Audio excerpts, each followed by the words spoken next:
Question number 1। ए बराबर 3/4 तथा 9/16 का महत्तम समापवर्तक, बी बराबर 16/5 तथा 4/25 का लघुत्तम समापवर्त है, तो ए प्लस बी का मान आप लोगों को बताना है। तो देखिए यहाँ पर फ्रैक्शन दिए गए हैं, ए का मान दिया गया है, बी का मान दिया गया है। ए का मान क्या है 3/4 और 9/16 का मस, यानी इसका निकालना है आप लोगों को एचसीएफ। जो एचसीएफ आएगा वो हो जाएगा ए का मान। बी का मान क्या है 16/5 तथा 4/25 का एलसीएम लेना है। ठीक है, तो देखिए तो आप लोग फ्रैक्शन का एचसीएफ और एलसीएम कैसे निकालेंगे, देखिए ध्यान से। दिया है 3/4 9/16। अब इसका निकालना है एचसीएफ। तो जब भी आप लोगों को फ्रैक्शन का मस निकालना होगा तो आप लोग बस न्यूमरेटर का निकालेंगे मस। ऊपर वाला क्या है 3 9, इसका निकालेंगे आप लोग HCF, और जो नीचे बच जाएगा 4 और 16 इसका निकालेंगे LCM। ठीक है, तो 3 और 9 का HCF कितना होगा 3 होगा, 4 और 16 का LCM कितना होगा 16 होगा। तो ये हो जाएगा आपका A का मान। A का मान क्या आ जाएगा 3/16। B का मान कैसे निकालेंगे, अब इसमें पूछा गया है LCM 16/5 और 4/25।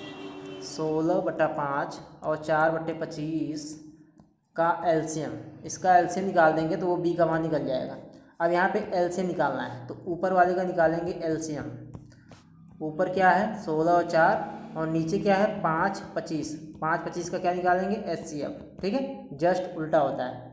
तो 16 और 4 इसका एलसीएम क्या होगा 16 ही होगा। 16 और नीचे 5 और 25 का एचसीएफ 5 आएगा, तो यानी ये हो जाएगा आपका बी का मान। ठीक है, ए का मान आपका क्या आ गया, ए का मान 3/16, बी का मान आपका आया है 16/5। ए का मान 3/16, बी का मान 16/5, और आपको पूछा गया है ए प्लस बी। ए प्लस बी 3/16 प्लस 16/5। ठीक है, अब इसको आप लोग एलसीएम लेके हल कर लीजिएगा। ये हल करने पे आएगा 271/80। ठीक है, एलसीएम इसका 80 आएगा, हल करेंगे ये आएगा 271/80। तो आप लोग ऑप्शन में आ जाइएगा, आपका तीसरा वाला ऑप्शन सही है 271/80। ठीक है, एक बार फिर से देख लीजिए। बस आप लोगों को फ्रैक्शन अगर कोई भी दिया है, जैसे यहाँ पे दिया गया था 3/4 9/16, अगर इसका निकालना है एचसीएफ निकालना है तो सबसे पहले ऊपर जो दिया गया है न्यूमरेटर उसका निकालेंगे एचसीएफ, और जो नीचे होगा उसका निकाल देंगे एलसीएम। ये तो हो गया एचसीएफ निकालने के लिए। ठीक है, लेकिन अगर इसी का निकालना हो एलसीएम तो ऊपर वाले का जस्ट उल्टा कर देंगे। 3 9 का निकालेंगे एलसीएम, और नीचे वाले का क्या निकालेंगे, नीचे वाले का निकालेंगे आप लोग एचसीएफ। उल्टा होता है। ठीक है, तो अब देखिए क्वेश्चन नंबर 2। क्वेश्चन नंबर 2 है 5 क्रमागत विषम संख्याओं का औसत 41 है। 5 क्रमागत विषम संख्याओं का औसत 41 है, पहली और अंतिम संख्या का गुणनफल क्या होगा। तो इस टाइप के क्वेश्चन को आप लोग 5 सेकंड के अंदर हल कर सकते हैं। देखिए ध्यान से कैसे हल करेंगे। मान लीजिए 5 क्रमागत संख्याएं हैं 1 2 3 4 5। अभी मैं सम संख्या विषम संख्या की बात नहीं कर रहा हूँ। 5 क्रमागत विषम संख्या क्या है 1 2 3 4 5। अगर इनका आप लोगों को पूछा जाए एवरेज, इनका एवरेज निकालना हो तो एवरेज क्या होगा इसका 3, जो बीच में होगा वही औसत होता है। वैसे भी आप निकाल सकते हैं 1 + 2 + 3 + 4 + 5। 5 4 9 3 12 2 14, 1 15/5। इस प्रकार भी आपका 3 आएगा, और इस प्रकार भी डायरेक्ट आपका 3 आएगा, क्योंकि बीच वाली संख्या ही औसत होती है। अब बात करें अगर सम संख्या की, 5 क्रमागत 2 4 6 8 10, तो इसका औसत निकालेंगे तब भी बीच वाली संख्या आएगी 6 इसका क्या होगा एवरेज। अगर विषम संख्या की बात करते हैं 1 3 5 7 9। ठीक है, अगर इसका औसत निकालते हैं तब भी आपका क्या आएगा 5 आएगा। 9 7 16 5 21 3 24 1 25/5 करेंगे तब भी 5 ही आएगा। ठीक है, तो अब आ जाइए क्वेश्चन पे। क्वेश्चन में पूछा गया है 5 क्रमागत विषम संख्याएं हैं जिनका औसत 41 है। औसत 41 है मतलब कि बीच वाली संख्या 41 है। बीच वाली संख्या 41 है, तो 41 के बाद 43 होगा सम संख्या, और उसके बाद 45 सम संख्या। अब 41 तो बीच में हो गया, इसके पहले 39 और उसके भी पहले 37। अब 41 बीच में हो गया क्योंकि 41 जो है औसत है। 5 क्रमागत विषम संख्याएं हैं जिनका औसत 41, औसत 41 मतलब बीच वाली संख्या 41। अब ये पांचों संख्या आप लोग निकाल सकते हैं, ठीक है। अब पूछा गया है पहली और अंतिम संख्या का गुणनफल। पहली 37 है, लास्ट वाली 45 है, इनका गुणनफल निकालना है आप लोगों को। तो आप लोग 37 गुणे 45 कर देंगे, आपका आंसर आ जाएगा। आपका आंसर आएगा 1665।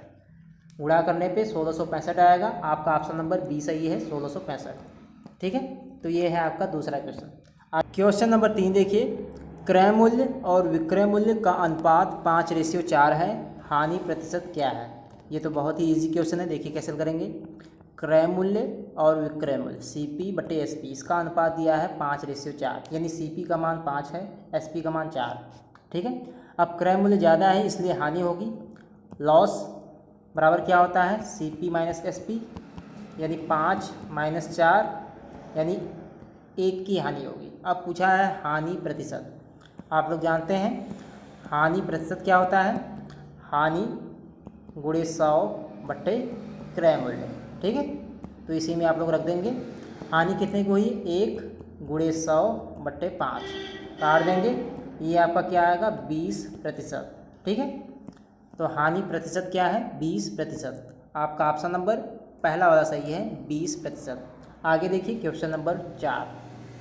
क्वेश्चन नंबर 4 देखिए, ये सारे क्वेश्चन SSC एग्जाम में ऑलरेडी पूछे जा चुके हैं। क्वेश्चन नंबर 4 है A, B व C का योग 380 है। यदि A B के 1/3 के बराबर है तथा B C का 5वां भाग है तो C का मान क्या होगा। तो सबसे पहले आप लोगों को यहाँ पे A B C दिया गया है। अब इसमें आप लोगों को सबसे पहले कौन सा मानना है, सबसे पहले आप लोग C को मानेंगे, क्योंकि देखिए A B का 1/3 और B C का, तो C को मान लेंगे तो सबका पता हो जाएगा। अब देखिए मानेंगे कैसे, ध्यान से देखिएगा, बहुत ही ईजी है। अब यहाँ पे देखिए 1/3 है यानी 1/3 होता है, और यहाँ पे 5वां मतलब कि 1/5, ठीक है। अब यहाँ पे अगर 3 और 5 को नोटिस करें, 3 और 5 का एलसीएम क्या होता है 15, तो आप लोगों को C जो मानना है वो 15 मानना है। फिर से देखिए यहाँ पे दिया गया है A B के 1/3 के बराबर है और B C का 5वां भाग है मतलब कि 1/5, तो 3 और 5 का जो एलसीएम होगा वही C को मान लेंगे, ठीक है।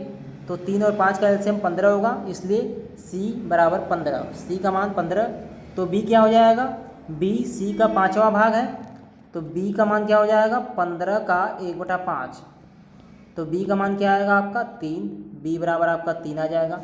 और A का मान क्या होगा, A B का 1/3 है, B का 1/3, B आपका 3 है, 3 का 1/3 1 आएगा, ठीक है।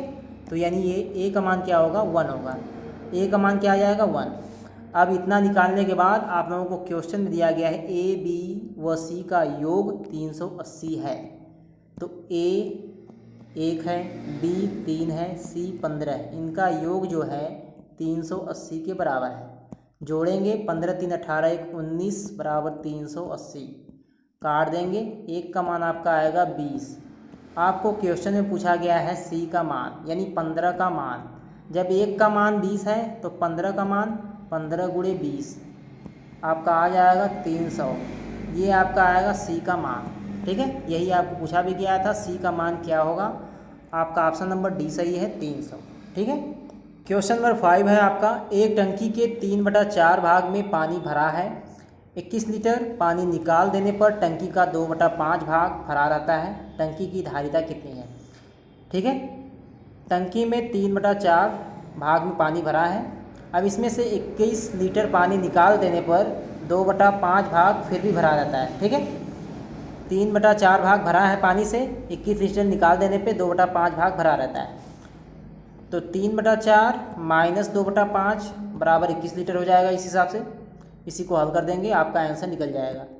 यहाँ पे आएगा 20, 15, यहाँ पे 8, 21, तो यहाँ से आपका आ जाएगा 7 बराबर 21 गुणे 20, ठीक है। तो यहाँ से आप लोग काट देंगे, 7 त्रिक का 21, 1 का मान आपका आएगा 60 लीटर, यानी आप लोगों को 1 का मान निकल गया, यानी टंकी की धारिता निकल गई। टोटल 1 भाग आपका निकल गया, ठीक है। यानी टंकी की धारिता कितनी है 60 लीटर, आपका ऑप्शन नंबर डी सही है। क्वेश्चन नंबर 6, यदि संख्या 5 के 3 4 6 7 यदि संख्या 5k 3 4 6 7 11 से पूर्णतः विभाजित हो तो k का मान क्या होगा। संख्या दी गई है 5k 3 4 6 7। अब कहा गया ये संख्या जो है 11 से विभाजित है। अगर कोई संख्या 11 से विभाजित है तो उसमें संख्या में ऑड पोजीशन पर जितने भी नंबर होंगे उनका योग इवन पोजीशन पर जितने नंबर होंगे उनका योग के बराबर होगा। अब यहाँ पे देखें 7 4 k ये क्या है, विषम स्थान पे हैं, ऑड पोजीशन पे हैं, तो इनका योग जो होगा 7 + 4 + k, इनका योग किसके बराबर होगा, इवन पोजीशन पे जो नंबर होंगे उनके योग के। 5 + 3 + 6, तो यहाँ से आप लोग k का मान निकाल सकते हैं। यहाँ से 7 4 11, 11 उधर चला जाएगा, इधर जोड़ेंगे 5 3 8 6 14 -11 हो जाएगा, k का मान आपका आ जाएगा 3। ठीक है, तो ये था आज का लास्ट क्वेश्चन। आपका ऑप्शन नंबर इसमें बी वाला सही है, 3। ठीक है, अगर आप लोगों को आज की वीडियो अच्छी लगी हो तो प्लीज़ चैनल को जरूर सब्सक्राइब कीजिएगा, क्योंकि मैं आगे भी और भी इम्पोर्टेंट वीडियोस लेकर आने वाला हूं जो कि आपके एसएससी बैंकिंग और रेलवे के एग्ज़ाम के लिए काफ़ी इंपॉर्टेंट है।